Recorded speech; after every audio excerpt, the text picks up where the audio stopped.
Good evening and welcome to the show. This week we're honored to have with us Gwen Rogers and Tim Troxel from the United Way of Washington County. Gwen is the president and CEO of that organization. Gwen, I understand and have heard that United Way is one of the oldest charity causes in Washington County. What can you tell us a little bit about the history of United Way of Washington County?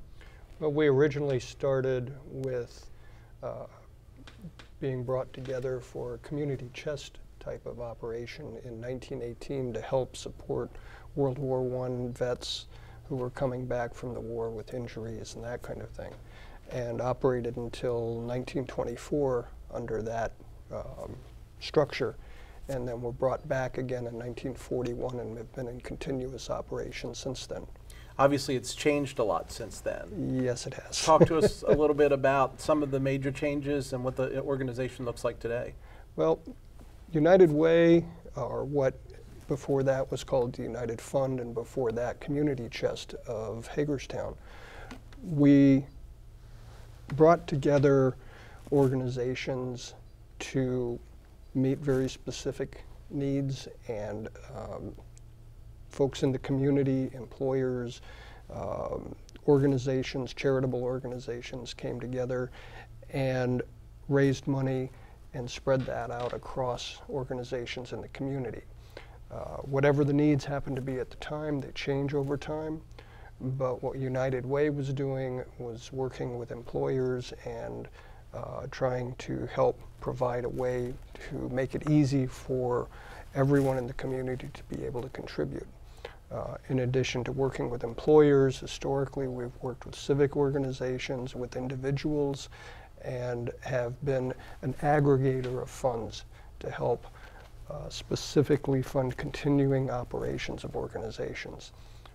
We've grown that basic mission into being more of a resource provider, so that we're helping organizations be able to bring volunteers into their organization to advocate for different causes as we move forward in the community. Okay, thank you. Henry? Gwen, I know you're new to the Washington County community, so you have past experience being involved with the United Way. Actually, no. Okay. All right. But I do have about almost 40 years experience in the nonprofit sector. All right. With a year off in government, which I'm happy to say I decided not to stay in. But I started out with Goodwill Industries in Denver and worked with 4 different Goodwill organizations for 30 years, and was CEO of 2 of those over 10 years, ran a community action agency in Colorado, and most recently ran a Habitat for Humanity organization in Everett, Washington. Okay. So what attracted you to Washington County, and from a bird's eye view, you know, you're probably still getting settled in because it's only been a few months. Bird's eye view, what are the real strengths of United Way in Washington County? Well, 2 different questions there. The first one was what really attracted me here. As I've been very pleased to tell folks that ask me that, is when I first drove into Hagerstown and into the county for my interview back in December, I felt very comfortable here. It just felt right. And when Tim called me and offered me the job, I was very thrilled and was glad to accept that opportunity. And when I got here and began to settle in, a couple of months later, my wife arrived and she said, "I like it here. This is good. I don't want to move anymore." There you go. Happy wife, happy life is Yes. what I heard. The strength of United Way of Washington County comes from the deep history we have in the community, the great brand that we have. We've made some changes over the years, and those changes I think have been for the good. Like I said earlier, that my own history is with organizations that United Ways have funded, but that gives me a different perspective than many of my colleagues. And so the things that I questioned years ago when working with United Way as an agency who received funds have really been addressed, not only here but in many other United Ways around the country. And so we're all evolving, we're all changing to help meet the needs in our community in a very strong way. And so that great depth, the strength of our board of directors, the staff that we have is very good. The volunteers that we have are extraordinary. They make our organization what it is. And we as staff really exist to support those efforts of the board and of the volunteers to make what we do work. All right, thank you. Let's go in a little bit different direction on raising money. Yesterday, the County Gaming Commission announced $975,000 that comes into the community. How have you been able to go from your $1,750,000 to $1,800,000 budget down to $1 million to $1.2 million now, and dealt with what the Gaming Commission does? How do you keep them separate? And do we have too many volunteer organizations, too many 501c3s that could be combined, save money, and do a lot more for our buck? So it's a kind of a broad question, but how have you interfaced now with what the Gaming Commission does, and are you competing against them? Competing, no. But let me take a step back to the first part of your question, and that is, how did we step down as an organization from a budget that was about $1.8 million down to what it is now of about $1.1 to $1.2 million, depending on how things go? We've had to make changes. We've unfortunately had to cut back on some of the funding and resources we've been able to give organizations in the community. The Gaming Commission, we're not really a competitor. I see that as with other foundations in the community, with the Community Foundation, the Gaming Commission, the... You've just added another trifecta here now. The Gaming Commission, the Community Foundation, and the United Way. What I would really like to see us do is work more closely together, so that what we do is complementary of each other. For instance, if an agency is applying for funding for 5 or 6 different organizations, all of whom get their funds from different sources, that makes it difficult on that agency. They're having to do 5 times as much work to get the same kind of thing. If we all were, say, working under a common application system, a common review system, then we would be able to save that organization money, so that that organization could then take what they're spending in time and effort and resources to apply for all of that to 5 different organizations. They could do it once and be done with it. You know, you mentioned the word aggregator before, and that's an interesting concept, because it occurs to me that each of the individual organizations that raise money would have to spend money to raise that money. Yes, and hopefully the United Way is more efficient in doing that. And Tim, you've been sitting so quietly over here. I'm going to throw this one to you. Is the United Way more efficient in raising money rather than each organization going out and doing it themselves? Is there an economy of looking at the programs at a more 30,000-foot view and saying, hey, you know, this is a duplicated service, we think this one is, I don't want to say better, but this is the one we want to fund? Talk to us about that. Yeah. Well, I mean, the bread and butter of United Way has been the fact that we are the organization that people look to raise money.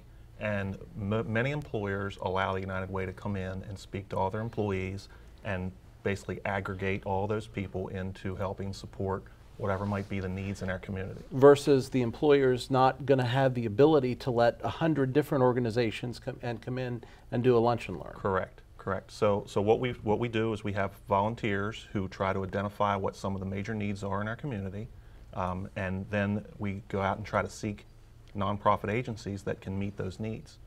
We then vet those ideas that they have, and the ones who we feel are most advantageous to solving whatever the problem is, that's who we end up funding. Now, who is the we that vets this? Is that the United Way staff? No, well, the staff is involved. Obviously, you need staff people to keep track of everything, but United Way is made up of mostly volunteers. So we have a board of directors, and then we also have committees that look at specific issues.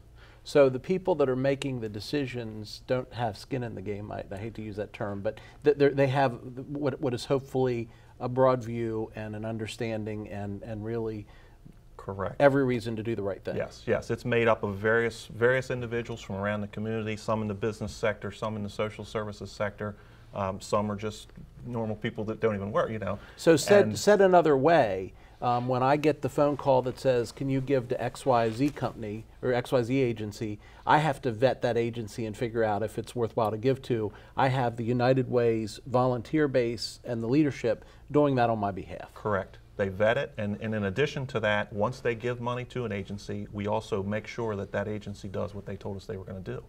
Okay. Does it have to be operation, or can it be capital, or is it both? It's mostly operational. Yes, we usually don't get into capital campaigns. Okay. So United Way in Washington County, what you support in our community is different than, let's say, United Way in the Eastern Panhandle or in Pennsylvania, because you're focused on the needs of the Washington County citizens. Correct. It's going to be similar. Right, some overlap. Yeah, I mean, you know, you're going to deal with education, you're going to deal with basic needs and things like that, but the specific programs will be individualized for each community.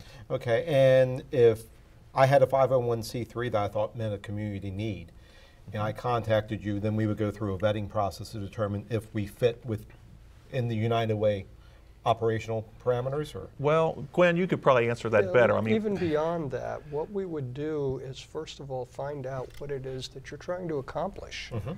And there may well be another organizations that's already doing that, or that's following very similar lines. And one of the things that we are trying to be very careful of is duplication of services. We would not want to see that happen. If the need is unique, then we would certainly want to talk to you some more and even help you move down that path. Well, on a follow-up, so if you are supporting one of our 501c3s in the community, you know, through the United Way, is there a list? If we go on your website, do we see the list of the organizations in which United Way does support in the community? Because, you know, as business owners, you know, you'll get a phone call saying, hey, I'm soliciting money, and, you know, if you do a campaign to United Way, it's getting dispersed to them also. So you have to, you know, is that sort of a seal of approval in Washington County that, hey, a lot of due diligence has already been done, this is a good organization to stand behind? There is a lot of time and effort that goes into that. You would see organizations that we are working with, but what you would also see, and more prominently, are, as Tim pointed out, the pillars that we're working on, because we use a grant cycle that lasts 3 years and we rotate through those. But we also try to encourage organizations to collaborate with each other, to work on very specific issues in the community. And so under health, which is what we're working on this upcoming year, we will reach out to organizations in the community that are health oriented and try to get them to work on very specific areas of need in the community.